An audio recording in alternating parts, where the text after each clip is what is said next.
Hi guys, Mike with Fights with Friends here. Of course, we did the Rizin 12 reaction last night, and who did we see in the crowd? And also coaching prodigy Luis Gustavo, the axe murderer himself, Mr. Japan, Wanderlei Silva. Wanderlei Silva is arguably the biggest star to ever come out of Japan. He's definitely in the top names. Of course, he was one of the guys, if not the guy, that used the Rizin and Pride rules to full advantage. His stomps, knees to the head, kicks to the head and face are stuff of legend. I don't think anybody ever did it quite like him. So when he came over and wanted to make an announcement and then do a little commentary with the guys in the booth, I was more than intrigued. Of course, Wanderlei Silva already signed for a rematch with Rampage Jackson on September 29th at Bellator. That would be the fourth matchup between the two. Wanderlei won both matches in Pride. One by knees in the first round, one by knees and knockout in the second round. Wanderlei won by knockout in the UFC. Rampage would like to either tie this up, and Wanderlei would like to say, hey, I'm just better than you underneath these rules. Because both times Wanderlei beat him in Pride, it was, you could argue, because of those rules. It was to the knees of the head of a downed opponent, which are legal in Pride. The knees, the kicks, also 12-6 elbows. Some different rules over here. So Wanderlei said he wants the fight on New Year's Eve this year. Rizin's said they want to put on a big New Year's Eve show. Wanderlei wants to be part of it. He's currently tied up, of course, with Bellator, like I said, but guys have switched back and forth between Bellator and Rizin, and before when Rizin was Dream, and Bellator didn't have an issue with it. They let King Mo do it. They let Mirko Krokop, several other fighters do it.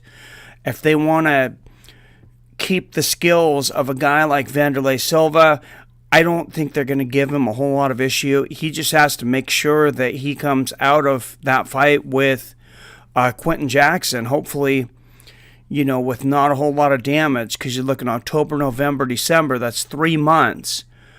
September 29th, and then to fight again on December 31st. Definitely very doable. Not a whole lot of time off there, though. You're going to finish a full training camp, which I know he really wants to win that fight with Rampage.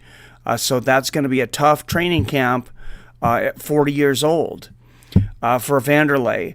And then get through that match, turn around, go back 90 days later, 92 days later, I think it is, and fight in Rizin.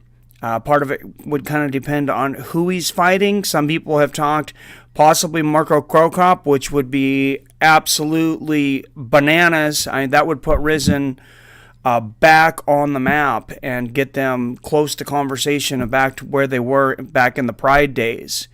And definitely the Japanese crowd would go absolutely nuts for that.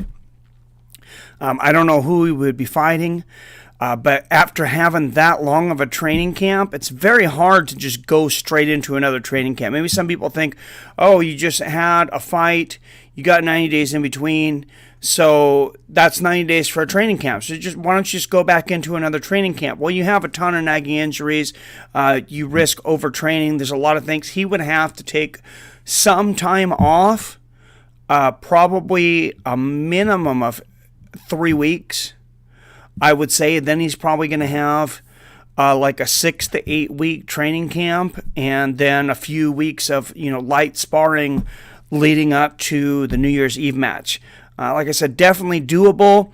I would love to see Wanderlei Silva back under those old Pride rules that don't restrict the knees and kicks and stomps to the head and face, or the 12-6 elbows, and as we've seen with some of these guys like TRT, Vitor, when these guys are able to supplement to full human optimization, there's some different animals, and they've been able to turn back the clock, as I talked about earlier with Takanori Gomi.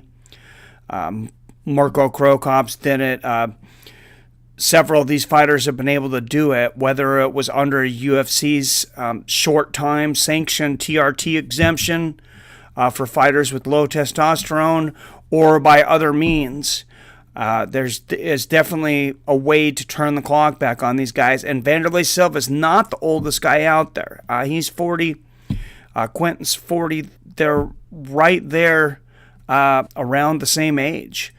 Silva might be 42. I was just looking a little while ago. I know Rampage is 40. So I'm pretty sure. So very close in age. That should be a great matchup. I definitely want to see him in Rizin. It'd be great to see Rampage there too. And some of these guys from Bellator go back and forth. And that could be a huge draw for Bellator in their contracts. If Rizin is able to rise, as their name is, back to what Pride was, or something close to what Pride was, they could steal fighters potentially from the UFC, and Bellator potentially could steal fighters from the UFC under the basis that you can make money fighting in both organizations. So come from here, build a fan base, go over to Japan, fight, build some more fan base, you come back to Bellator, now you got fans from two continents, and vice versa. And that's how international stars are born. So I'd like to see Wanderlei Silva in Rizin. Tell me what you guys think. Am I off base? Do some of these old guys just need to retire? Like Mike, are you out of your mind? What's going on with this whole Rizin thing lately? Let me know down there in the comments. As always, I love you, I respect you, and I'll see your fine asses later.